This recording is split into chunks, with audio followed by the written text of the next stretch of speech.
नमस्कारः महोदय। अथ मन्त्रपाठः। ॐ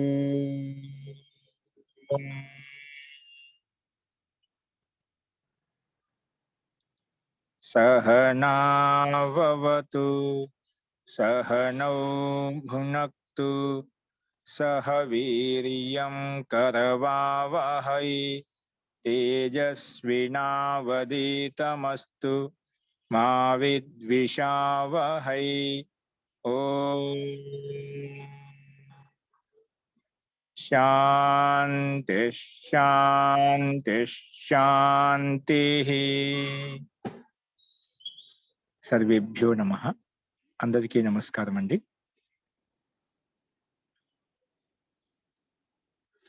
మనము రచనానువాద కౌముదిలో ప్రత్యయ పరిచయం చెప్పుకుంటున్నాము.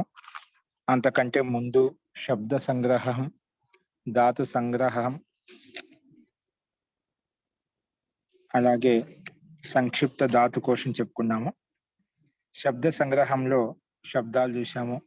ధాతు సంగ్రహంలో ధాతులు, ఆత్మనేప ధాతులు, పరస్మైప ధాతులు, ఉభయపద ధాతులు, అదే కాకుండా ఈ 10 గణాల్లో ఉన్నటువంటి రూపాలు మనం చూసాము. ఏ గణం 10 గణాలు ఉన్నాయి. 10 గణంలో యొక్క ధాతులు పరస్మపదాలు ఏంటివి, ఆత్మనేపదములు ఏంటివి, ఉభయ పద ధాతులు ఏమిటివి అనేవి ముఖ్యమైనటువంటివి లోక వ్యవహారంలో ఉపయోగపడేటువంటి ధాతులు మనం చూసాము. ఇవన్నీ చెప్పుకున్న తర్వాత సంక్షిప్త ధాతు కోశంగా చూసాము. సంక్షిప్త ధాతు కోశంలో అకారాది క్రమంలో మనకు ధాతులు ఇవ్వబడ్డాయి, అవి మనం చూసాము. దాని తర్వాత ప్రత్యయ పరిచయము. అందులో మొట్టమొదటిగా ప్రత్యయ పరిచయంలో తా ప్రత్యయం చూసాము. ప్రత్యయ పరిచయంలో తా ప్రత్యయము, తవతు ప్రత్యయం. తా ప్రత్యయం వచ్చినప్పుడు రూపాలు ఎలా ఉంటాయి, తవతు ప్రత్యయం వచ్చినప్పుడు రూపాలు ఎలా ఉంటాయి అనేది మనం చూసాము. తా ప్రత్యయాన్ని ఉపయోగించినప్పుడు ఇక్కడ క్రమంగా అధుధాతుకి జగ్దః, అర్చధాతుకు అర్చితః, కృష్ధాతుకు కృష్టః, ఈక్షధాతుకు ఈక్షితః, అలాగా మన క్రమంగా అకార ఇక్కడ కూడా తాక్ తవతు ప్రత్యయాన్ని ఉపయోగించి రూపాలు ఎలా ఉంటాయి అనేది ఇక్కడ కూడా మనకు క్రమంగా ఇవ్వబడ్డాయి. అవి కూడా మనం చెప్పుకున్నాము. ఈరోజు అదే క్రమంలోనే శత్రు చాలా ఉన్నాయి. ఇక్కడ తా ప్రత్యయం వచ్చినప్పుడు తవతు ప్రత్యయం వచ్చిన ఏ విధంగా రూపాలు అంటే మీకు చూపించాను. ఈ రోజు అదే క్రమంలో శత్రు ప్రత్యయాన్ని ఉపయోగించినప్పుడు శత్రు ప్రత్యయాన్ని ఉపయోగించిన రూపాలు ఎలా ఉంటాయి అది చూద్దామండి. చూడండి, గమనించండి. ఇంతవరకు చెప్పిన వాటిల్లో ఎవరికైనా ఎటువంటి సందేహం ఉంటే మీరు అడగవచ్చు.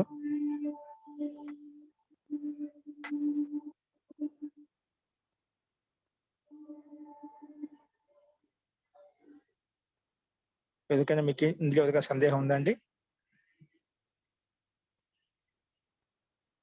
గురుగారు, ఈ తా ప్రత్యయం అన్నది ఓన్లీ కర్మణిలోనే వాడాలి కదా అండి, అంతేనండి?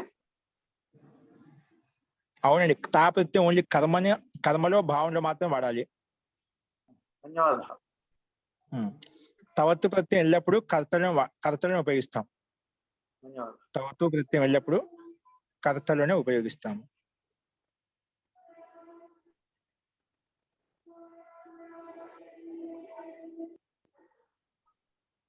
అస్తు. ఇప్పుడు మన శత్రు ప్రకృతి అనుసరామ. శత్రు శాయన్స్ ప్రత్యయాన్ని ఉపయోగించి ఇక్కడ ప్రత్యయాలు ఎలా ఉంటాయో చూద్దాం.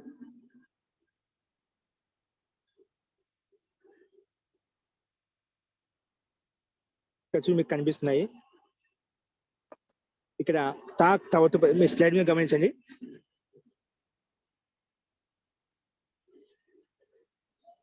ఇక్కడ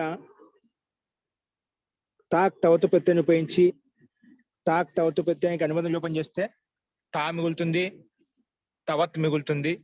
వాటికే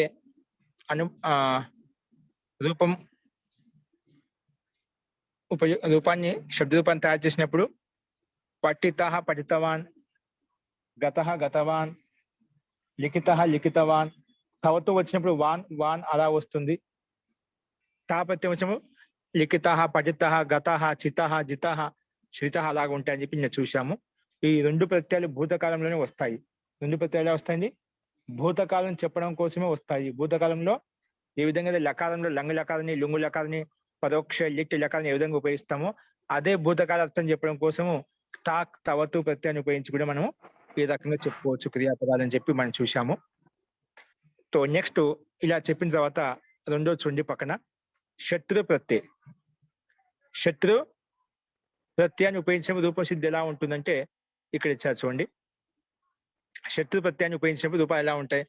ఇది కూడా పరస్మయ పదార్థం. ఇది పరస్మయ పదార్థంలో లట్లకార ప్రథమ పురుషు ఏకవచనంలో శత్రు ప్రత్యయం వస్తుందండి. ఏం చెప్పా? లట్లకారంలో వర్తమాన లట్ తోటి లట్ తీసుకొస్తాం కదా, వర్తమాన కాలం చెప్పడం కోసం లట్లకారం ఉపయోగిస్తాం. ఆ లట్లకార స్థానంలో శత్రు ప్రత్యయం వస్తుంది. లట్ లకార స్థానంలో శత్రు ప్రత్యయం వస్తుంది. ఈ శత్రు ప్రత్యయానికి అనుబంధ లోపం చేస్తే ఏం మిగులుతుంది? కేవలం అత్తు మిగులుతుంది. శత్రు ప్రత్యయానికి అనుబంధ లోపము చేస్తే కేవలం అత్తు మిగులుతుంది. ఇవన్నీ కూడా ఈ అత్తు ప్రత్యయం వచ్చినప్పుడు పుల్లింగంలో పఠత్ శబ్దానికి సమానంగా, స్త్రీలింగంలో అయితే దీర్ఘ ఈకారాన్ని చేర్చుకొని నదీ శబ్దానికి సమానంగా, అదేవిధంగా నపుంసకలింగంలో అయితే జగత్ శబ్దానికి సమానంగా రూపాలు నడుస్తాయి అని మనకి ఇక్కడ స్పష్టంగా కనిపిస్తుంది. ఇది కేవలము ఇక్కడ మటుకు కేవలం పుల్లింగం యొక్క రూపాలు ఇవ్వబడ్డాయి కింద. ఇవి కూడా అకారాది క్రమంలో కాకుండా అన్ని ఇచ్చారు ఇక్కడ. సో ఇవి పుల్లింగంలో రూపాలు ఇవ్వబడ్డాయి. ఇక్కడ రూపాన్ని తయారు చేయడం కోసం అభ్యాస్ 34 ఇచ్చాయండి.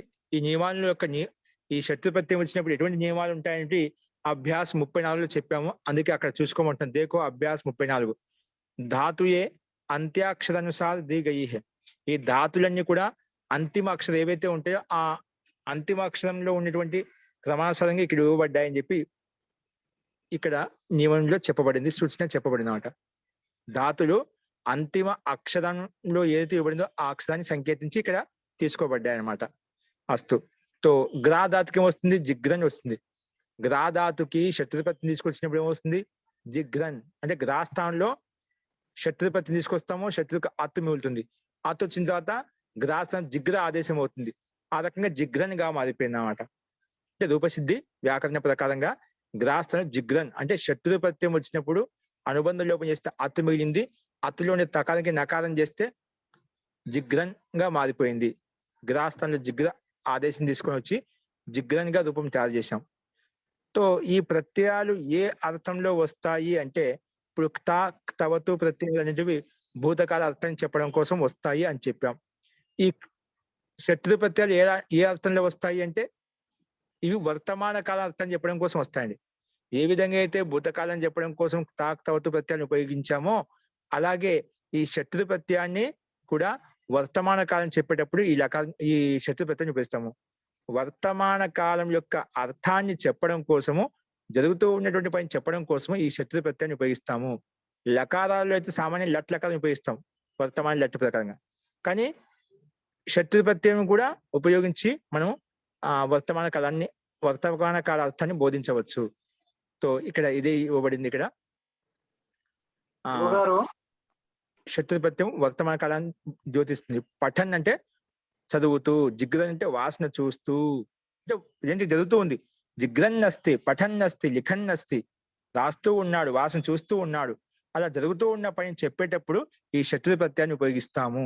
ఇది ఈ ప్రత్యయం యొక్క అభిప్రాయం, అర్థం కూడా. జీ చెప్పండి. జరుగుతూ ఉన్న భూతకాలానికి కూడా వాడచ్చు కదా అండి? జరుగుతూ ఉన్న భూతకాలాన్ని వాడాలి. జరుగుతున్నటువంటి సామాన్యంగా అన్నిటికీ వస్తుంది. జరుగుతున్న పని సహా పఠన్ ఆసీత్ అనొచ్చు కదండి? చదువుతూ ఉండేవాడు, ధన్యవాదాలు. అప్పుడు చదువుతూ ఉండేవాడు, అలా పాటించండి. ఇలా వర్తమానం జరుగుతూ ఉండే పని చెప్పేటప్పుడు జరిగిపోయిన పని, ఆ కాలంలో జరిగిపోయిన పని చెప్పేటప్పుడు అలాగా. ఎందుకంటే ఈ శత్రు ప్రత్యయం వచ్చినప్పుడు ఎల్లప్పుడు గుర్తు పెట్టుకుని పక్కన అస్ధాతును ఉపయోగించాలి. శత్రు షానస్ ప్రత్యయాలు ఎప్పుడు వచ్చినా కూడా దాని పక్కన కేవలం అస్ధాతును మాత్రం ఉపయోగిస్తాము. ఇప్పుడు చెప్పాం సహ పఠన్ ఆసీత్ లేదా సహ పఠన్ భవిష్యతి, సహ పఠన్ అస్తి, అలాగా అస్ధాతును మాత్రమే ఉపయోగించాలి. పఠన్ శత్రు ప్రత్యయంతో తయారైనటువంటి శబ్దం పక్కన క్రియాపదం ఎలా ఉండాలి? ఎల్లప్పుడు కూడా అస్ధాతును ఉపయోగించాలి. అస్ధాతుని ఉపయోగించి రూపాలు తయారు చేసుకోవాలండి. అస్తు అవి కింద ఇచ్చాడు మనకు. గ్రాధాతుకి జిగ్రన్ వాసన చూస్తూ, పాదాతుకి పిబన్ తాగుతూ, స్థాధాతుకి తిష్టన్ నిలబడుతూ, ఈ ధాతుకి ఎన్ అంటే వెళ్తూ, చి ధాతుకి చిన్వన్ ఎన్నుకుంటూ, జీ ధాతుకి జన్ గెలుస్తూ, శ్రీ ధాతుకి శ్రయన్ ఆశ్రయిస్తూ, శ్రు ధాతుకి శృణ్వన్ వింటూ, స్తు ధాతుకి స్తువన్ స్తుతిస్తూ, హూ ధాతుకి జుహ్వత్ అంటే హోమం చేస్తూ, భూధాతుకి భవన్ అంటే అవుతూ, ధృధాతుకి ధరిస్తూ, భృధాతుకి భరణ పోషణం చేస్తూ అంటే పాలిస్తూ, శ్రుధాతుకి సరన్ అంటే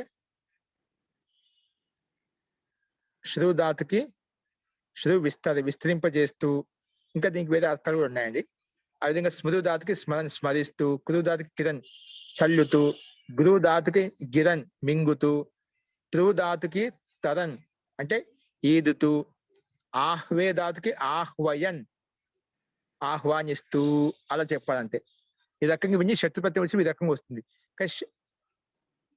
అదేవిధంగా గై ధాతుకి గాయన్ పాడుతూ, ధ్యేయ ధాతుకి ధ్యానిస్తూ, షక్ ధాతుకి షక్నువన్ సందేహిస్తూ, భక్షధాతుకి భక్షయన్ భక్షిస్తూ, రక్షధాతుకి రక్షిస్తూ, లిఖధాతుకి లిఖన్ రాస్తూ, అర్చధాతుకి అర్చిస్తూ, రచధాతుకి రచయన్ రచిస్తూ, శిచిధాతుకి సించన్ అంటే సేచనం అంటే పొలానికి నిలబడుతూ లేదా మొక్కలకు నిలబడుతూ, ప్రచ్ఛధాతుకి పృచ్ఛన్ అడుగుతూ, గర్జధాతుకి గర్జిస్తూ, యాగం చేస్తూ, ఇలాగా ధాతువుకి సించన్ కదా సార్, ఆ బింది వస్తుంది సించన్ కదా. అవునండి.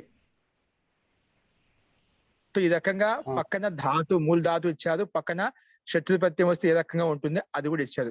ఈ రకంగా చాలా ధాతులు ఉన్నాయి. ఇవన్నీ మనం ఎప్పుడైనా చూసుకోవాలనుకున్నప్పుడు ఈ ధాతుకు ఏ విధంగా వస్తుంది శత్రుపత్యం యొక్క రూపము అది ఇక్కడ వచ్చి చూసుకోవచ్చు మనం. గణధాతు, నిరుతుధాతు, పతధాతు, అధధాతు అన్ని ధాతులు ఇచ్చారు.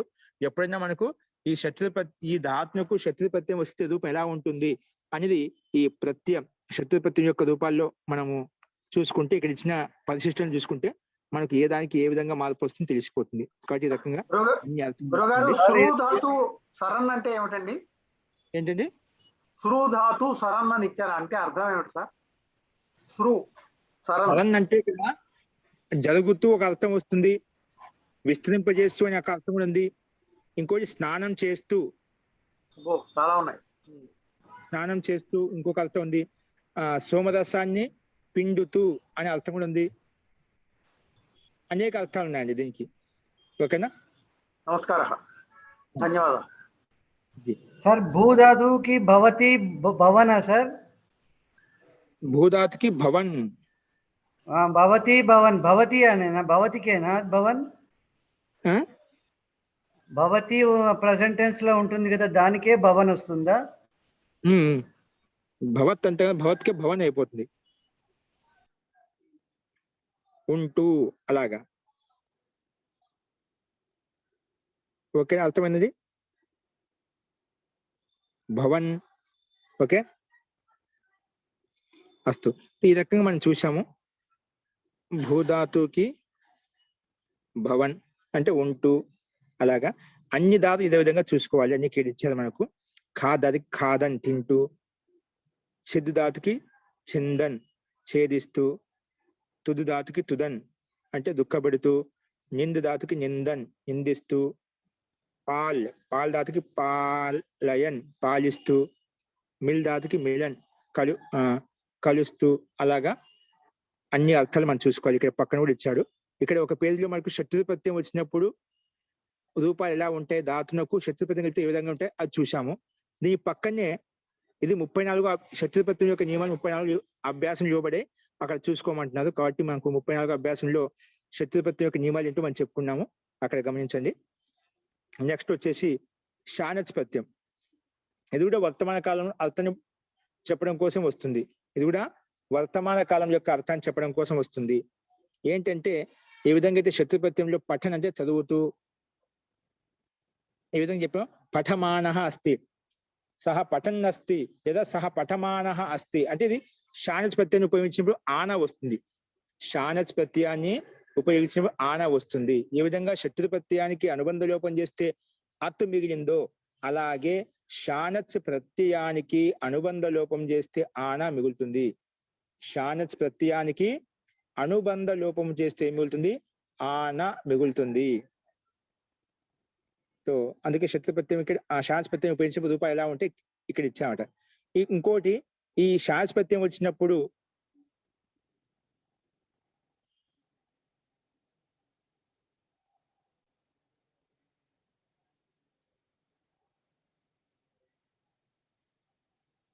ఫస్ట్ ఈ శాశ్వతం ఎక్కడ వస్తుంది?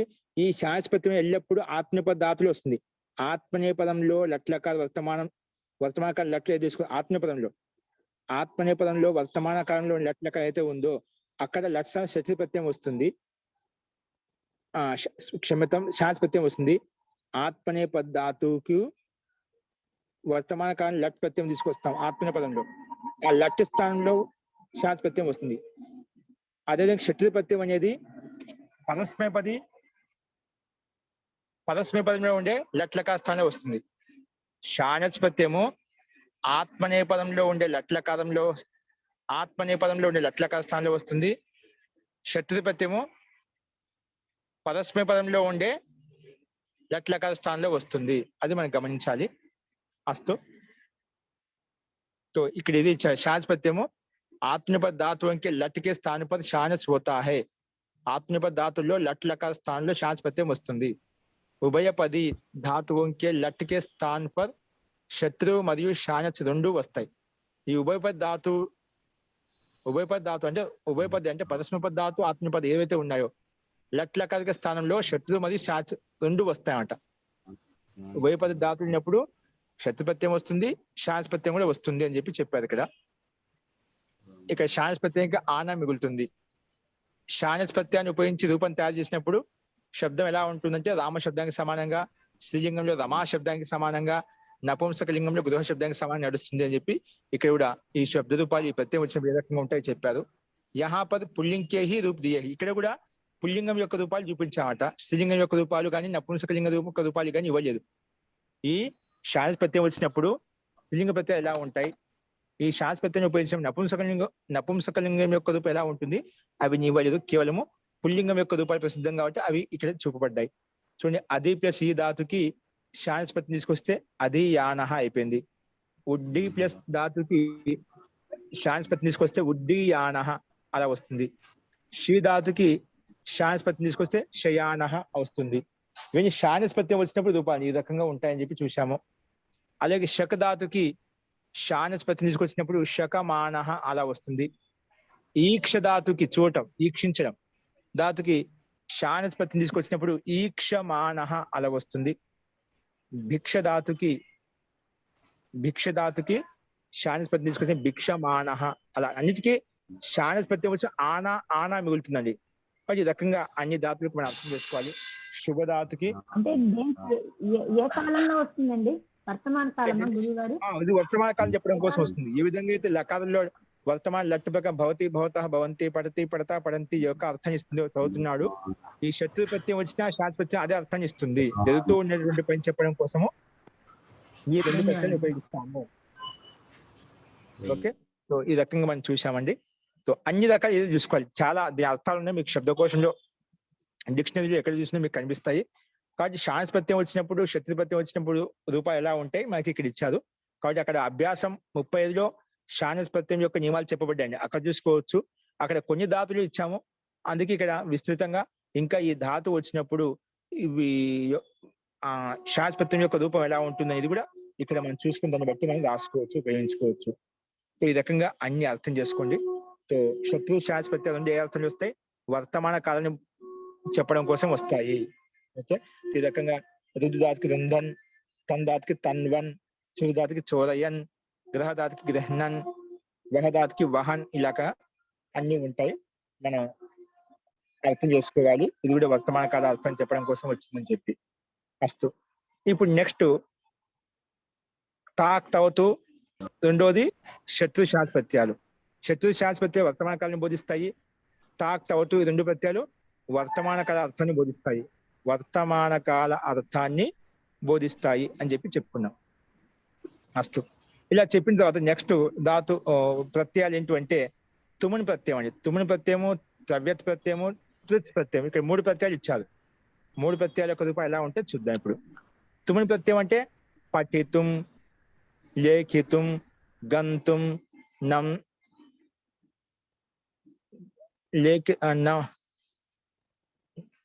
నంతుం, హసితుం,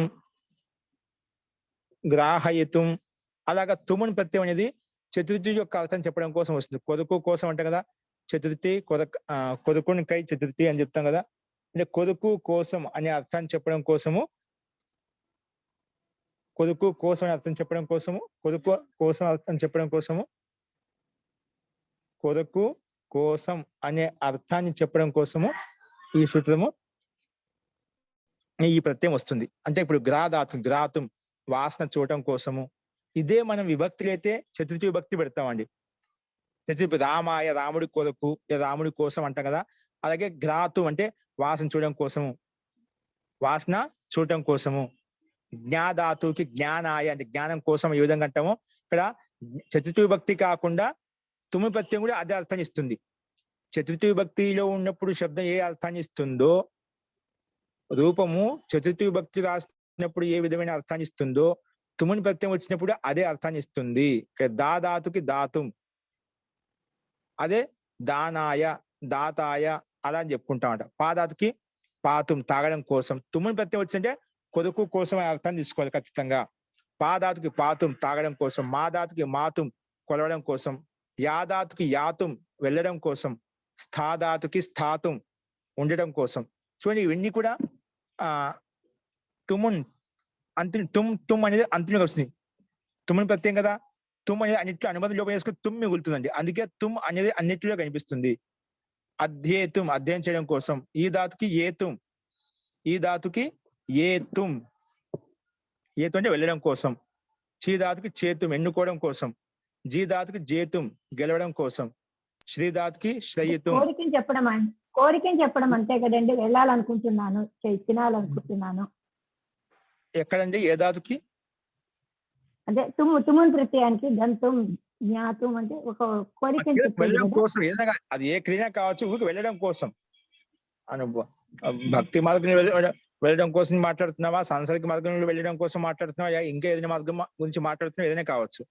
కొరకు కోసం అనే అర్థాన్ని ద్యోతిస్తుంది తుముని ప్రత్యయము. ఓకే. ఈ తుముని ప్రత్యయము దీనికి వర్తమాన కాలం ఉండదు, భవిష్యత్ కాలం ఉండదు, భూతకాలం ఉండదండి. ఓకే. పాఠం కోసం, రాయడం కోసం, వెళ్ళడం కోసం. అది భూతకాలం కావచ్చు, వర్తమాన కాలం కావచ్చు, భవిష్యత్ కాలం కావచ్చు, ఏదైనా కావచ్చు. మూటికి వర్తిస్తుంది. సామాన్యంగా కొరకు అనే అర్థాన్ని, కోసం అనే అర్థాన్ని చెప్పడం కోసమే ఈ ప్రత్యయాన్ని ఉపయోగిస్తాము. ఓకే. గరితం అంటే సార్ గ్రహించడం కోసం. గరితం. హోతుం అంటే యజ్ఞం చేయటం కొరకు. సోతుం అంటే సు ఎక్కడుంది? సోతుం మధ్య వరుస, రెండో వరుస, కింద నుంచి 3. సుధాతుకి అర్థం ఏదో చూడాలి. ఇంకా సుధాతుకి అర్థము నిద్రపోవడంలో వస్తుందండి. ఏంటండి? నిద్రపోవడం అర్థంలో వస్తుందేమో. నిద్రపోవటం అది షీధాతు అండి. అది షీధాతు కింద వచ్చి షయితుం తాళవి షకారం. సుధాతుకి నిద్రపోవడం కాకుండా వేరే అర్థం కూడా ఉండాలి.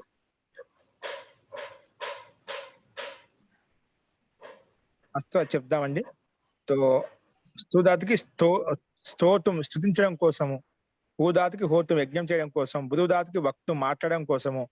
భూధాతుకి భవిత్వం ఉండడం కోసం. కుదుధాతుకి కర్తం చేయడం కోసం. ఉరిధాతుకి ధర్తం ధరించడం కోసం. బృహధాతుకి భర్తం భరించడం కోసం, పోషించడం కోసం ఏదైనా తీసుకోవచ్చు. మృదుధాతుకి మర్తం చనిపోవడం కోసం. ఉరిధాతుకి వారయితం ఎన్నుకోవడం కోసం. శ్రీధాతుకి సర్తం జరపడం కోసం స్మృతి ధాతుకి స్మర్తుం, స్మరించడం కోసం. ఇప్పుడు ప్రత్యయాన్ని బట్టి ఎక్కడ కొడుకు అని చెప్పాలి, ఎప్పుడు భూతకాలం తీసుకోవాలి, ఎప్పుడు వర్తమాన కాలం తీసుకోవాలి, ప్రత్యయాన్ని బట్టి మనం నిర్ధారించబడుతుంది క్రియాపదం. ఇక్కడ ఇవన్నీ అన్నిట్లో తుమ్ అలా వస్తున్నాడ. చేతుం గెలవడం కోసం, ఓకేనా. అక్రిద క్రేతుం ఆడుకోవడం కోసం. వే వాతుం అంటే అర్థం ఏంటి సార్? వహించడం అంటే మోయడం కోసం. వహదత్ మోసే అర్థంలో ఉంది, భారం మోసే అర్థంలో. గురుగారు ఓకేనా? సుధాతు అర్థము టు గివ్ బర్త్ అని ఇచ్చారండి. ఏమి ఇచ్చాయండి? టు గివ్ బర్త్ అంటే పుట్టించడానికి కూడా. To give birth, become pregnant. గుర్తించడమా? ప్రెగ్నెంట్ అవ్వడానికి, జన్మనివ్వడానికి ఇచ్చాడండి. జన్మనిచ్చుట, జన్మనివ్వడానికి, గర్భవతి అవ్వడానికి అని ఇచ్చాడు. జన్మనివ్వటం కోసం. ఓకే అండి, అది తీసుకోవచ్చు. అనేకార్థ ధాతవ సంతి. ఒక సందర్భంలో అనేక అర్థాలు వస్తాయి, తీసుకోవచ్చు. నేను ఖచ్చితంగా ఉత్తమం, సంతోషం. ఈ రకంగా తుమ్ము ప్రత్యయం ఒకటి చూసాము. ఇక అన్ని తుమ్ము ప్రత్యయం సుధాతు నుంచి మొదలవుతుంది. స్వాదిగణం సుధాతు నుంచి మొదలవుతుంది. సుధాతు అంటే రసం పిండడానికి, స్నానం చేయించడానికి, దీనికి వస్తుందండి ఈ ధాతు. సుధాతుకి. ఓహో, అలాగా, సరే. నేను ఇంకొక తోట ఇలా చూశాను. అదే స్నానం చేయడం కోసము అవి అట్లా వస్తాయి, రసాన్ని పిండడం కోసం అవి. స్వాదిగణంలో మొట్టమొదటి ధాతు, అక్కడ అవే అర్థాలు ఇచ్చాడు. మనం శత్రు ప్రత్యయం ఉపయోగించమని చూసుకున్నాం, అదే చెప్పుకున్నాము. ఇక్కడ అదే అర్థం తీసుకుంటామండి. అస్తు. అలాగే ఈ రకంగా అన్ని ధాతులు ఏదో చూసుకోవాలి. తరితుం, వాతుం, ఆహ్వాతం, ఆహ్వానించడం కోసము, ఇవన్నీ ఇలాగా ఉంటాయి. చూడండి, పక్కన తవెత్ ప్రత్యయం ఇచ్చాడు. ఇప్పుడు వీటినే మొట్టమొదటి చూడండి, గ్రాధాతుకి గ్రాతుం అన్యం. ఆ గ్రాతుం కాక తుమును తీసేసి మధ్య తవెత్ ప్రత్యయం తీసుకున్నాం అనుకోండి, రెండో ప్రత్యయం. ఇక్కడ తుమున్ తవ్యత్ ప్రత్యయం, ఇవి కూడా అదే అర్థం ఇస్తాయండి. తవ్యత్ ప్రత్యయం అనేది లింగి లకారం యొక్క అర్థం ఇస్తాయి. అలా చేసి ఉండాల్సింది, అలా వెళ్లాల్సింది, ఇలా ఆజ్ఞాపించాల్సింది. అలాగే ఆజ్ఞాపించే అర్థంలో ఈ తవ్యత్ ప్రత్యయం ఉపయోగిస్తాం. ఎలాగంటే ఈరోజు గ్రాధాతుకుంది, ఇక గ్రాధత్వం తీసుకొస్తే గ్రాత్వం అయిపోయింది. అదే గ్రాధ తవ్యత్ తీసుకొచ్చాం అనుకోండి, తవ్యత్కి ఏం వెళ్తుంది? తవ్యం వెళ్తుంది. అంటే గ్రాతవ్యం, వాసన చూడాలి, జ్ఞాతవ్యం, తెలుసుకోవాలి. తవ్యం, జ్ఞాతవ్యం, తవ్యం కనిపిస్తుందా? దాతవ్యం ఇవ్వాలి, ధాతవ్యం దాన చెయ్యాలి, పాతవ్యం తాగాలి, పాతవ్యం అంటున్నాయి ఇక్కడ. ఏమంటున్నాయి? తవ్యం, తవ్యత్ ప్రత్యయం వచ్చి ఈ రకంగా ఉంటుంది. అన్నింటిలో తవ్యం ఉంటుంది. ఇది కూడా అర్థం ఒకే విధంగా, ఆ అర్థం దాదాపు దగ్గరగా ఉంటుంది, ధాతు అదే ఉంటుంది, అర్థంలో కొంచెం భిన్నం చేస్తామట. పాతం సాగాలి, యాత్వం వెళ్ళడం కోసం, యాతవ్యం వెళ్ళాలి, స్థాతం ఉండడం కోసం, స్థాతవ్యం ఉండాలి. ఇవే చూడండి, తుమ్ము తీసుకొస్తే స్నాతం, అది తవ్యత్ తీసుకొస్తే స్నాతవ్యం, తవ్యత్ కలిపితే స్నాతవ్యం, అధ్యేతవ్యం, ఏతవ్యం, చేతవ్యం, జయితవ్యం, శ్రయితవ్యం. అట్లన్నింటిలో తవ్య పెట్టుకుంటే ఈ రకంగా ఏంటండి? ఇది కూడా అన్ని కాలాల్లో వస్తుందండి. అన్ని కాళ్ళు వస్తుంది, ఇది కూడా అన్ని కాళ్ళు వస్తున్నాం. ఓకేనా? ఈ రకంగా మనం అర్థం చేసుకోవాలి. ఇంకోటి త్రిచ్ ప్రత్యయం అండి. త్రిచ్ ప్రత్యయం వచ్చి ఇది 3 లింగాల్లోనూ వస్తుందండి. వస్తుందండి. ఒక్కటి చెప్పరా? సహ కార్యం కర్తవ్యం, సహ లేఖనం లేఖితవ్యం, సహ నాయకం నేతవ్యం, సహ నాయకం చేతుం సహ నాయకం చేతుం గచ్చతి, అంటే చెన్నుకోవడం కోసం వెళ్తున్నాడు. అంటే పుల్లింగ రూపం ఎట్లా ఉంటుంది సార్ అది? ఇప్పుడు తుమ్ముని ప్రత్యయం వచ్చినప్పుడు క్షమ్యతాం, తుమ్ముని ప్రత్యయం వచ్చినప్పుడు రూపాలు నడవండి, అవ్యయ పదం అయిపోతుంది. తవ్యత్ దీనికి పుల్లింగంలో రామ శబ్దానికి సమానంగా, స్త్రీలింగంలో రమా శబ్దానికి సమానంగా, నపుంసకలింగంలో గృహ శబ్దానికి సమానంగా నడుస్తుందండి. అంటే ఇప్పుడు చేతు ముందు అనుకోండి చేతవ్య అని వస్తుందా? చేతవ్య, చేతవ్యౌ, చేతవ్యాహ. స్త్రీలింగంలో ధన్యవాదాలు. చేతవ్యా, చేతవ్యే, చేతవ్యాహ. నపుంసకలింగంలో ధన్యవాదాలు. చేతవ్యం, చేతవ్యే, చేతవ్యాని. ధన్యవాదాలు.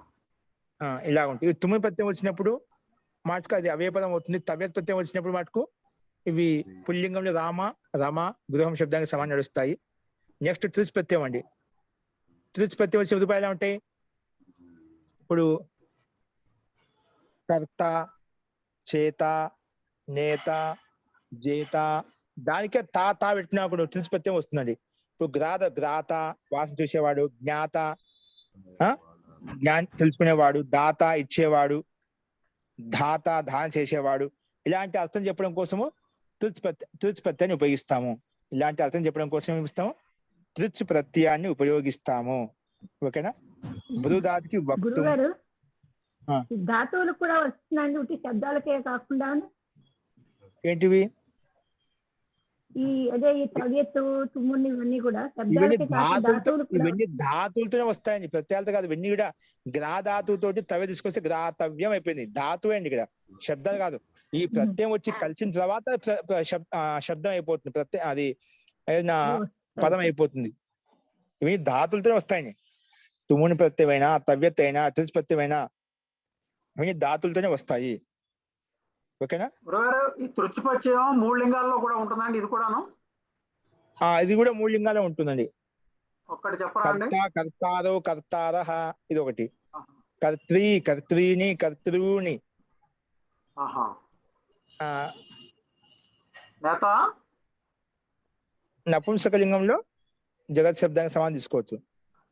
అంటే మీరు చెప్పింది కర్తారో కర్తారహ అన్నది పుల్లింగం కదండి 3 కూడాను? పుల్లింగం అండి, పుల్లింగం. అదే స్త్రీలింగంలో ఇక్కడ ఎట్లా వస్తుంది అది? అదే కార్యకర్త్రీ, కార్యకర్త్రియౌ, కార్యకర్త్రియః, కర్త్రీ, కార్యకర్త్రి. కార్యకర్త అంటాం, స్త్రీలింగంలో కార్యకర్త్రీ అంటాం. దీర్ఘీకారం నది శబ్దానికి సమానం నడుస్తుంది. అంటే ఇప్పుడు ఫస్ట్ ఉంది కదండి, ఫస్ట్ ధాతువు గ్రా ఉంది అనుకోండి, ఘ్రాత, ఘ్రాతి వస్తుంది అంతేనండి? పుల్లింగము స్త్రీలింగమును. ఘ్రాత, ఘ్రాతి, గ్రాతి, స్త్రీలింగం అండి. గ్రాతం నపుంసకలింగం. అంతేనండి? ధన్యవాదాలు. ఈ రకంగా మనం అన్ని త్రిచ్ ప్రత్యయాలను ఉపయోగించి ఇదే విధంగా చూసుకోవాలి. ఇంకా చాలా ధాతులు, లిఖ ధాతుకు లేఖితం, పచ్ ధాతుకి పక్తుం, ధాతుకి మోక్తుం, మోక్షం కోసం, యాచ్ ధాతుకు అడగడం కోసము, ధాతుకు రచించడం కోసము, అలా చాలా ధాతులు ఉన్నాయండి. మనకు అన్ని చాలా ఉపయోగపడతాయి ఇవి. కాబట్టి పాలయ ధాతుకు పాలయుతం, పాలించడం కోసము, శం ధాతుకి శమయుతం, శాంతింపజేయడం కోసం, రం ధాతుకి రంతం, రమింపజేయడం కోసం. ఇలాగా మనం అన్ని ధాతులు అర్థం చేసుకోవచ్చు. సో ఏ ధాతువుకు ఈ ప్రత్యయం వచ్చినప్పుడు త్రిచ్ ప్రత్యయం వచ్చినప్పుడు ఎలా ఉంటుంది, తుమ్మిని ప్రత్యయం వచ్చినప్పుడు ఎలా ఉంటుంది, తవ్యత్ ప్రత్యయం వచ్చిన విధంగా ఉంటుంది, అవి మనం చెప్పుకున్నాము. ఇక్కడ అన్ని కూడా కేవలం తుమ్మిని ప్రత్యయాన్ని ఉపయోగించి రూపాయలు ఇచ్చారు. తవ్యత్ ప్రత్యయాన్ని ఉపయోగించి, త్రిచ్ ప్రత్యయాన్ని ఉపయోగించి ఇవ్వలేదు. అవి మనం ముందు అక్కడ అభ్యాసం 36, 39, 42 ఇచ్చినటువంటి నియమానుసారంగా చూసామనుకోండి తవ్యత్ ప్రత్యయాన్ని ఉపయోగించి రూపాయలు ఎలా ఉంటాయి, త్రిచ్ ప్రత్యయాన్ని ఉపయోగించి ఎలా ఉంటాయి. సేమ్ ఇక్కడ కూడా అదే విధంగా తయారు చేసుకోవచ్చు. ఒక తవ్యత్ ప్రత్యయం కలుపుకోవడమే. ఈ విధంగా తుమ్మి ప్రత్యయం కలుపుకున్నాము అనుబంధం లోపం చేసి, అదేవిధంగా తవ్యత్ ప్రత్యయాన్ని, త్రిచ్ ప్రత్యయాన్ని కూడా అనుబంధం లోపం చేసి పెట్టుకున్నాం అనుకోండి. సేమ్ ఇదే విధంగా గ్రాధాతుకి గ్రాతం ఏ విధంగా వచ్చావు తన స్థానం తుమ్ము తీసేస్తే తవ్య పెట్టుకునే గ్రాతవ్యం లేదా గ్రాత అలాగా. సో ఇక్కడ ఓన్లీ కేవలము పుల్లింగం యొక్క తుమ్మి ప్రత్యయం యొక్క రూపాలు చూపించారు. దీన్ని అనుసరించే తవ్యత్ ప్రత్యయము, అదేవిధంగా నెక్స్ట్ వచ్చేసి త్రిచ్ ప్రత్యయం కూడా మనం తీసుకోవాలి. అస్తు ఈ రకంగా అన్ని అర్థం చేసుకోవాలండి. ఇక్కడ 3 ప్రత్యయాలు ఇచ్చారు. తుమ్మి ప్రత్యయము, తవ్యత్ ప్రత్యయము, త్రిచ్ ప్రత్యయం. త్రిచ్ ప్రత్యయం అనేది ఎల్లప్పుడూ కర్తను సంకేస్తుంది. కర్త, కర్తారో, కర్తార, ఒక కర్త, 2 కర్తలు, చాలా మంది కర్తలు. తుచ్ ప్రత్యయం కర్త అర్థంలో వస్తుంది. తవ్యత్ అర్థము ఆజ్ఞాపించే అర్థంలో వస్తుంది. తుమున్ ప్రత్యయము కొడుకున్ కై అనే అర్థంలో వస్తుంది. సో ఈ రకంగా మనం ఈ ప్రత్యయం చూసాము. నెక్స్ట్ వచ్చేసి త్వా ప్రత్యయం అండి. త్వా ప్రత్యయము లెప్ ప్రత్యయం. త్వా ప్రత్యయం అనేది ఒక ఏదైనా ఒక పని కోసం ఎక్కడ 2 క్రియలు చేస్తామో, ఏదైనా ఒక పని కోసం ఎక్కడైతే 2 క్రియలు చేస్తామో, అంటే తినడం కోసం వెళ్తున్నాము, వెళ్ళడం ఒక క్రియ, తినడం ఒక 2 క్రియలు ఉన్నాయన్నమాట. అట్లా 2 క్రియలు ఎక్కడైతే జరుగుతాయో, ఎక్కడైతే 2 క్రియలు ఉంటాయో మొదటి జరిగే క్రియలో త్వా ప్రత్యయం వస్తుంది. ఎక్కడైతే 2 క్రియలు ఉంటాయో అక్కడ మొట్టమొదటి క్రియలో త్వా ప్రత్యయం వస్తుంది. మొట్టమొదటి క్రియ వస్తుంది, త్వా ప్రత్యయం వస్తుంది. ఇప్పుడు చెప్పాను. గత్వా పఠతి, గత్వా వెళ్ళడం ఒక క్రియ, పఠతి వెళ్ళి చదువుతాడు, గత్వా ఖాదతి వెళ్ళి తింటాడు, గత్వా పిబతి వెళ్ళి తాగుతాడు. సో తాగడానికి కోసము ముందు వెళ్ళాలి, వెళ్ళిన తర్వాత మా 2వ క్రియ తాగుతాడు అనమాట. అలాగా ఎక్కడైతే 2 క్రియలు ఉంటాయో అక్కడ ముందు క్రియను చెప్పడం కోసము ఈ త్వా ప్రత్యయాన్ని ఉపయోగిస్తాము. అదేవిధంగా ఎక్కడైతే ఉపసర్గం ఉంటుందో అక్కడ ఆ త్వాస్థానం లెప్ వస్తుంది. మామూలుగా శుద్ధ ధాతు చిత త్వా ప్రత్యయం వచ్చినప్పుడు పఠిత్వా అవుతుంది. అదే విధంగా శుద్ధ ధాతునకు ముందేదైనా ఉపసర్గం పెట్టామనుకోండి, అప్పుడు పటధాతుకి ముందు ఉపసర్గం సమ్ వచ్చింది అనుకోండి, సంపట్య, అప్పుడు త్వాస్థానంలో లెప్పు తీసుకుంటాం.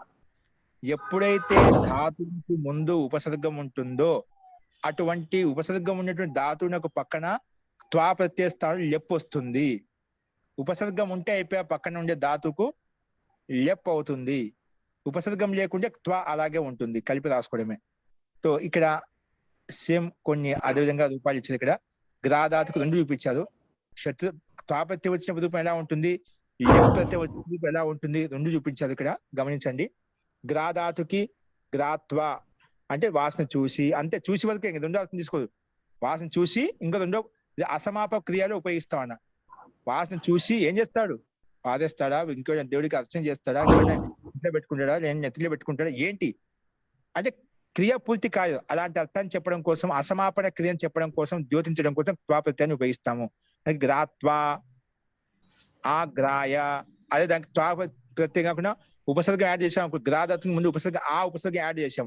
అందుకే గ్రాత్వా అనేది ఆయగా మారిపోయింది. ఆగ్రాయ అలాగా. జ్ఞాధాతుకి జ్ఞాత్వా తెలుసుకొని, విజ్ఞాయ అదే ఉపసర్గం పెట్టుకుని విజ్ఞాయ విశిష్టంగా తెలుసుకొని, అర్థం అదే విధంగా ఉంటుంది, కొంచెం మార్పు వస్తుంది. ఇక్కడ త్వా ప్రత్యయం వచ్చినప్పుడు ఈ రకంగా ఉంటుంది. బృహు ధాతుకి ఉక్త్వా, లేదా అదే ఉపసర్గం వచ్చిన కొన్ని ప్రోచ్య అయిపోతుంది. ఆ బృహు ధాతుకే ప్రోచ్య ఆదేశం అయిపోతుంది. ఇలాగా మనం అన్ని ధాతులకు ఏ ధాతునకు త్వా ప్రత్యయం వచ్చిన బృహు ఎలా ఉంటుంది, అదే త్వా స్థానంలో లెప్ వచ్చిన విధంగా ఉంటుంది. అది మనం గమనించాలి. అస్తు ఈ రకంగా త్వా ప్రత్యయం ఉపయోగించిన రూపాలు ఈ విధంగా ఉంటాయి. మనం అన్ని చూసుకోవచ్చు. త్వా అంటే భూతకాలని చెప్పడం కోసం జరిపినది. ఏం చెప్పాడు, పఠిత్వా చదివి, అంటే 2 అసమాప క్రియలు. ఏదైనా ఒక క్రియ చేయడం కోసం జరిగేటువంటి క్రియను ఇక్కడ మనం తీసుకోవాలి. అస్తు అదే విధంగా ఇచ్చారు. మొత్తానికి స్థూలంగా ఏం గుర్తుపెట్టుకుంటా అంటే, ఎక్కడైతే 2 క్రియలు జరుగుతాయో మొట్టమొదటి క్రియను చెప్పేటప్పుడు ఈ త్వా ప్రత్యయాన్ని ఉపయోగిస్తాము. లెప్ అనేది ఎప్పుడైతే ఆ ధాతునకు ముందు ఉపసర్గం వస్తుందో ఆ ఉపసర్గం ఎప్పుడు వచ్చినా ఖచ్చితంగా త్వా స్థానం లెప్ వస్తుంది. లెప్కి అనుబంధం లోపం చేస్తే యా మిగులుతుంది. త్వా ప్రత్యయం అనుబంధం లోపం చేస్తే వా మిగులుతుందండి. త్వా మిగులుతుంది అన్నమాట. త్వా అందుకే పఠిత్వా, లిఖిత్వా, గత్వా, పీత్వా, నిరుత్వా అని చెప్పుకుంటుంటాం. అదే ఉపసర్గం ఎక్కడైతే యాడ్ అవుతుందో సంపట్య, సంలిఖ్య, సంగత్య అలాగా రూపాలు ఆ విధంగా ఉంటాయి. అస్తు త్వా ప్రత్యయం ఉపయోగించుకుని ఈ విధంగా మనం అర్థం చేసుకోవాలి. ఇది శబ్దకోశము ధాతు అభ్యాసం ఎక్కడ చెప్పుకున్నామంటే 37, 38 అభ్యాసం చెప్పుకున్నామండి. 37, 38 అభ్యాసం చెప్పుకున్నాం. గై ధాతు గీత్వా పాడి, ప్రగాయ ప్రకృష్టంగా బాగా పాడి, అలాగా అర్థాలు ఉంటాయి. మనం అన్నిటిని అర్థం చేసుకోండి. నెక్స్ట్ వచ్చేసి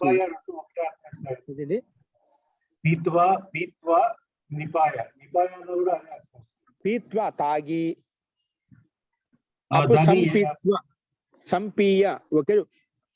యా రావాలంటే పక్కన ముందు ఉపసర్గం పెట్టుకోవాలి. పీత్వా అని చెప్తాం ఓకేనా. యావి రావాలనుకోనండి అప్పుడు ఉపసర్గం యాడ్ చేసుకోవాలి ముందు, ఏదో ఉపసర్గం. సంపీడ్య, సంపీత్వా, సంగత్య, అలా ముందు ఉపసర్గం ఉండాలి. ఉపసర్గం ఉంటే యా అయిపోతుంది. అర్థమైంది సార్. ఇక్కడ వీడు నిపాయ అని ఇచ్చాడు సార్. నిపాయ అంటే ఏంటి మరి? ఏ పేజీలో అండి? యాక్చువల్గా ఇదేనండి, పాతోటి వచ్చేది పీత్వా నిపాయ అని రాశాడు. పీత్వా నిపాయ అని రాశాడు. అంటే తాగి వెళ్ళు. నిపాయ నిశ్చయంగా వెళ్ళు. ఓకే. ఎక్కడ వచ్చిందని చెప్పారు మీరు? ఇది 208 పేజీ మహోదయ. 208 పేజీ. అవును, రెండో కాలంలో ఉంది. ఏం అడిగారు మీరు?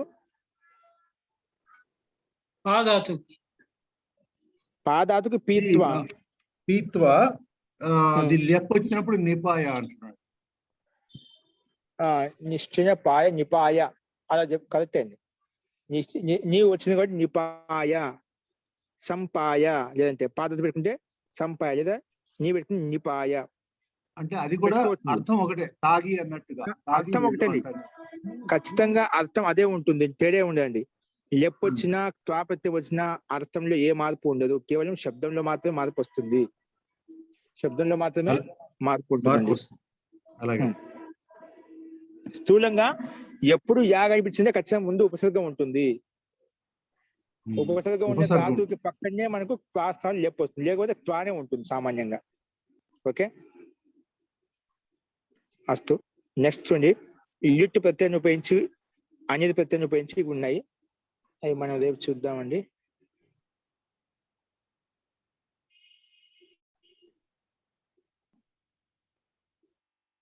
అవి రేపు చూద్దాంలేండి. రేపు ఎట్టి పరిస్థితులు రేపు ముగించేద్దాం, సామాన్యంగా ఊరికే చెప్పుకోవడమే కాబట్టి. ఓకేనా. సో రేపు ముగించేసి మిగిలిన 2 రోజులు మనం దీని గురించి ఇంకా సంక్షేపంగా చెప్పుకుందాం, సారాంశంగా. రేపు వీటిని కంప్లీట్ చేసేస్తాను సామాన్యంగా. అంటే అన్ని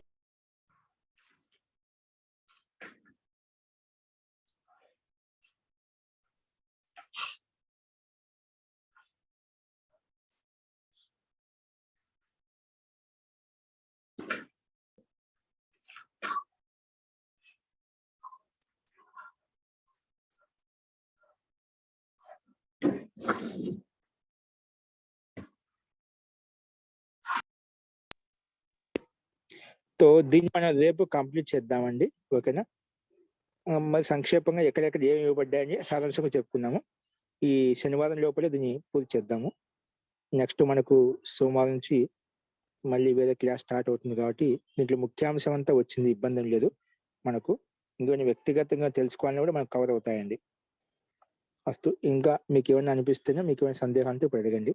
అది లిట్ ప్రత్యయం యొక్క ప్రయోగం రేపు ప్రారంభిద్దామండి. లిట్ ప్రత్యయం అనేది ప్రత్యయం ఏ అర్థంలో వస్తాయి, వాటి యొక్క రూపం ఎలా ఉంటుంది, అవి వచ్చినప్పుడు ప్రత్యయాలు ఏ అర్థాన్ని ద్యోతిస్తాయి, వాటి అర్థం ఏ రకంగా తీసుకోవాలనేది కూడా మనం రేపు చూద్దాం. ఫస్ట్ ఇప్పుడు చెప్పిన దాంట్లో ఇంకా ఏదైనా మీకు ఈ శబ్దాల విషయంలో, ధాతుల విషయంలో ఇంకేమైనా అడగాలనుకుని చెప్పండి. మహోదయ, శత్రు ప్రత్యయం చెప్పినప్పుడు శత్రు ప్రత్యయంలో పుల్లింగ శబ్దాలకి పఠన్ అని చెప్పారు. పఠంతో పఠంతో, అదే స్త్రీలింగానికి కూడా ఒకసారి అది రూపం ఎలా తీసుకోవాలో అది ఒకసారి చెప్పండి మహోదయ. ధాతు రూపంలో దీర్ఘ ఏకారం తీసుకొని పఠంతి, పఠంత్యౌ, పఠంతి అనేది శబ్దానికి సమానంగా. పఠంతి, పఠంత్యౌ, పఠంత్యః, పఠంతి, పఠంత్యౌ, పఠత్యః, పఠత్యా, పఠద్భ్యాం, పఠద్భిః అలా వస్తాయండి. ఓకేనా.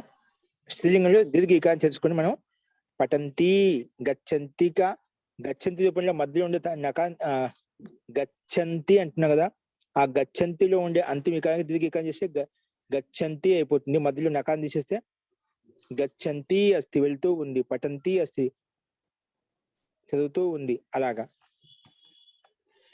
దీర్ఘికారం నది శబ్దానికి సమానం చూపించాలండి. ఇక్కడ పఠంతి బహువచనంలో మనకి వర్తమాన కాలంలో పఠతి పఠతః పఠంతి.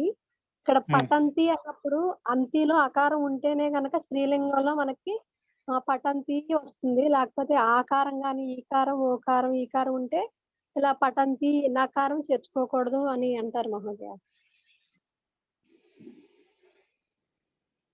పఠంతిలో ఆకారం పలుకుతాం కదా, పఠంతి ఆ ఆకారం లేకపోతే శృణోతి శృణుతః శృణ్వంతి. అక్కడ శృణోతిలో దాన్ని బట్టి చూసుకుంటే శృణ్వతి అలా పలకాలంటారు. అదే కొన్ని గణ విశేషం మీకు ఈ దీని యొక్క నియమాలు కూడా మీకు ఎక్కడ చెప్పారంటే అభ్యాసం చెప్పాను. ఏ ధాతులకు ఈ ప్రత్యయాలు ఇచ్చినప్పుడు ఏ గణం యొక్క ధాతుల్లో దీర్ఘికారం వస్తుంది, ఏ గణం యొక్క ధాతుల్లో నకారం, కొంచెం నకారం లోపిస్తుంది, కొంచెం అకారం లోపించింది. గచ్చతి అస్తి లేదా కొంచెం గచ్చంతి అస్తి. అలాగా కొన్ని నకారం లోపిస్తుంది, కొన్ని నకారం లోపించదు. అవి ఎక్కడ ఏ విధంగా వస్తే గణ విశేషమైన ధాతులతో మాత్రమే అవి కూడా మీకు వెనక చెప్పబడ్డాయండి. కానీ దాని ప్రకారంగా తీసుకోవాలి. ఇప్పుడు లక్ష్మణ్ గారు చెప్పినట్టుగా. సో ఇవి మీకు ఎక్కడ ఇచ్చారంటే అభ్యాసం 37, 38 ఇచ్చారు. త్వాప్రత్యయం ఉపయోగించినప్పుడు శత్రు ప్రత్యయం అండి, శత్రు ప్రత్యయం ఉపయోగించి శత్రు ప్రత్యయం ఉపయోగించినప్పుడు ఇవి కూడా దాని పక్కన వెనక ముందు ఇవన్నీ మనం ప్రత్యాంత పరిచయం చేశామండి. అక్కడ మీరు చూసుకుంటే మీకు స్పష్టమవుతుంది. కాని పక్షంలో రేపు అడిగితే రేపు చెప్తాను. మీకు ఏ డౌట్ ఉందో దాంట్లో ఇవన్నీ ధాతులు అక్కడ మీకు రాయిచ్చాయండి. ఈ ధాతులు వచ్చినప్పుడు ఇక్కడ దీర్ఘికారం వస్తుంది, మొదటి నకారం వెళ్ళిపోతుంది. ఏ విధంగా సరళంగా రూపం తయారు చేయాలి కూడా రాపించుకున్నాం మనం. కాబట్టి ఒకసారి అక్కడ గమనించండి. అస్తు జీ. ఇంకా అండి మోదయ ఒక డౌట్. నీ ధాతువుకి నీత్వ చెప్పుకున్నాం కదా, ఇది త్వాపచయంలో. తర్వాత ఆనీయ వచ్చింది. నీ ధాతువులో నీత్వ అంటే తీసుకుని అలా కదా, ఆనీయ అంటే తీసుకురావడం తీసుకొచ్చి అంతే. అంటే మరి అర్థం మారింది కదా, అర్థం సేమే ఉంటుందని చెప్తున్నారు కదా. ఉపసర్గం అంటే అర్థం ఉపసర్గం వచ్చినది కదా. ఉపసర్గం లేకపోతే మీరు చెప్పిన అర్థం మారదు. ఉపసర్గం వచ్చింది కాబట్టి మారిపోయింది. వచ్చాం కదా. ఉపసర్గం అంటే ధాతు యొక్క అర్థం మారిపోతుంది. అలాగే ఇంకా వేరే ధాతు ఉపసర్గలు తీసుకుంటే ఇప్పుడు అను ప్లస్ ని అంటే ఒప్పించడం అని అలాగే ఒకటి చెప్పారు. ఉపసర్గాన్ని బట్టి ఆ అర్థంలో మార్పు వస్తుంది ఖచ్చితంగా. ఓకే, అంటే ధాతు యొక్క అర్థం ఉంటుంది దాంట్లో ఉంటూ, ఆ ధాతు యొక్క అర్థంలో ఉంటూ దాని అర్థం ప్రత్యయాన్ని బట్టి అప్పుడు ఎప్పటి ఏ ఉపసర్గమైనా చెప్పైనా లేకపోతే పర్టికులర్ గా లెప్పు ప్రత్యయం అనేది త్వాస్థానం లెప్పు వస్తుంది. త్వాదిశి త్వా ప్రత్యయ స్థానం మొత్తం డిలీట్ చేసేసి దాని స్థానంలో లెప్పు వస్తుంది. ఎప్పుడు వస్తుంది? త్వాస్థానంలో లెప్పు రావాలి అంటే ధాతునకు ముందు ఏదో ఒకటి ఏముండాలి? ఉపసర్గం ఉండాలి. ఉపసర్గం ఉంటేనే అప్పుడు త్వాస్థానంలో లెప్పు వస్తున్నాడు. లేకపోతే త్వా ప్రత్యయం అలాగే ఉంటుంది. ఏదైనా ఉపసర్గం ఏదైనా రావచ్చు. ఏ తీసుకున్నా లెప్పే.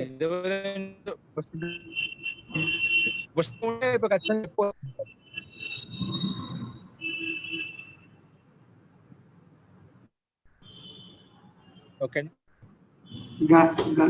గహధాతు గహమానః అంటే అర్థం ఏంటి సార్? గాహమానః అంటే గాహమానః వెతుకుతూ ఉన్నాడు. గాహమానః అస్తి. ఇంకోటి దూసుకెళ్తూ ఉన్నాడు. గాహమానః అస్తి, దూసుకెళ్ళడానికి సిద్ధంగా ఉన్నాడు. ఓకేనా? ఎక్కడి ధాతు ఎక్కడ వచ్చిందండి? గాహమాన.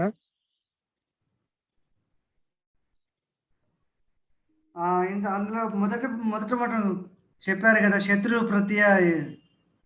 ప్రత్యయ శానాస్ ప్రత్యయాలలో ఇచ్చిండు. గాహమాన అస్తి ఆ ప్రత్యయం శాస్ ప్రత్యయం కాబట్టి వర్తమానంలో వస్తూ ఉండే అర్థం తీసుకోవాలి అక్కడ మనం. ఓకేనా? వర్తమానంలో వస్తూ ఉండే అర్థం తీసుకోవాల్సి వస్తుంది. పేజీ నెంబర్ చెప్పండి ద్వారకానాథ్ రెడ్డి గారు. ఏంటండి పేజ్ నెంబర్ చెప్పండి. ఇది షానాచ్ ప్రత్యయాల పేజ్ సార్. 204.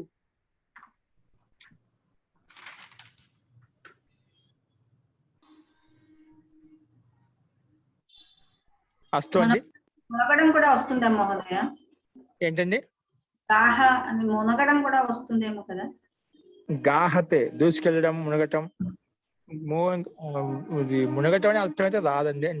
ఎట్లా వస్తుంది ప్రయోగం ఎక్కడ చూసారా? గాహతే గాహతే అంటే టు డిస్ట్రాయ్, అంటే తగలబెట్టడానికండి, కౌంటర్ అటాక్ చేయడానికి అని ఇచ్చారు ఇక్కడ. దూసుకెళ్ళడానికి, అటాక్ గంగాయం గాహతి. అలా తీసుకో. దూసుకెళ్తున్నాడు అంటే అటాక్ చేస్తున్నాడు, ఏదైనా కావచ్చు. నాశనం చేయడానికి అని కానీ, ప్రతి యుద్ధం చేయడానికి అని కానీ ఇచ్చారు. అజ్యం గాహతి. ఈ రకంగా మనం అర్థం చేసుకోవాలి. మీకు శబ్దకోశము ఆ శబ్దాలు ముందు పెట్టుకుని దాని అర్థం కనిపిస్తుంది మనకు. ఓకేనా? అవునండి. ఓకే అండి. ఇంకేమైనా డౌట్ ఉంటే మనం రేపు చూద్దామండి. సో రేపు మొత్తం చెప్పుకోవడానికి. అస్తు. మంత్రపాఠ.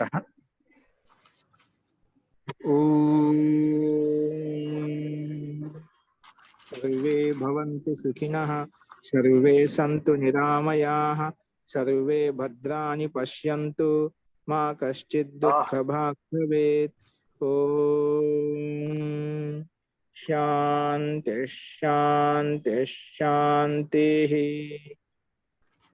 సర్వేభ్యో నమః. అందరికీ నమస్కారం అండి. ధన్యవాదాలు. ధన్యవాదాలు మహోదయ.